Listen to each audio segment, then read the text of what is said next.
Hello and welcome. In this video, we'll go over how to properly connect your guitar into a digital audio interface.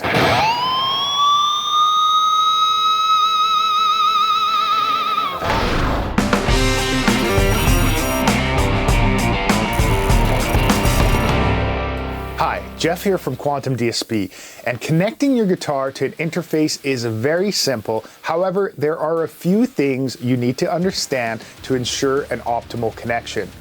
The output on the guitar is very dynamic, which means it has a range from super quiet to very loud. Instruments such as guitars, bass, digital keyboards, etc.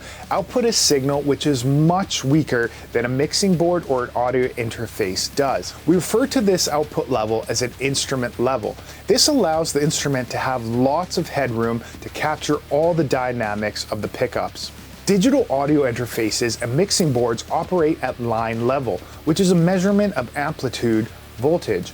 Line level ranges between -10 dBV to +4 dBu. This is a much stronger signal versus an instrument level at -30 dB or even a mic level at -50 dB. In order to properly match your guitar or even microphone to your interface, the signal needs to be preamplified or boosted.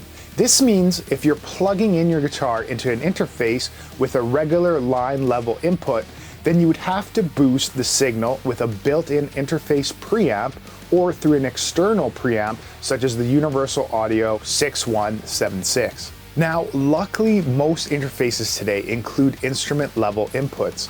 These are typically found in the very front of your audio interface and usually labeled with a guitar icon or also referred to as high Z inputs. This will automatically bring your guitar input to the correct level without having to use a preamp. The mistake most beginners make is they will plug their guitar into the instrument input, which is correct, but then they will also use a preamp to boost the signal further via a built-in preamp or using an external one. The issue with this is now you're overdriving the signal and effectively introducing a digitally clipped signal into your amp simulator. This will cause the amp simulator to sound extremely overdriven in a bad way and very flat. So let's put this into practice. I will show you how to input your guitar into an instrument level high Z input on your interface, and after I will show you how to insert it on a line level input. Here we have an Apollo interface.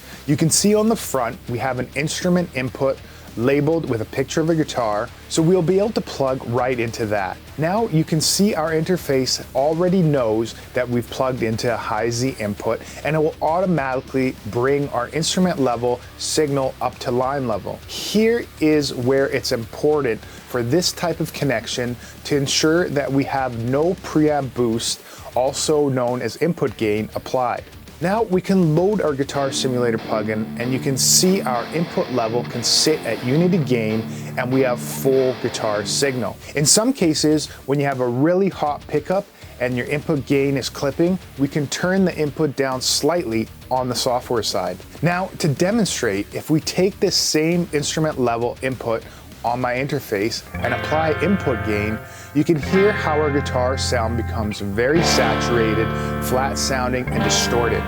Again, this is because we're applying input gain to a signal that is already line level. We are overdriving the signal in a bad way. Unlike analog that becomes more saturated when clipped, digital has a hard ceiling and will have a nasty effect. So be careful you don't make this mistake. Moving forward, I'll show you how to connect your guitar to a line level input.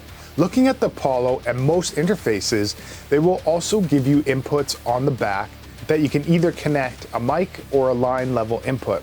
In this case, we will bring our guitar into input 1 and make sure we set our interface to line level, so we can use the built-in preamp to boost our signal. So plugging in without any input gain, you can see how our guitar signal is almost inaudible.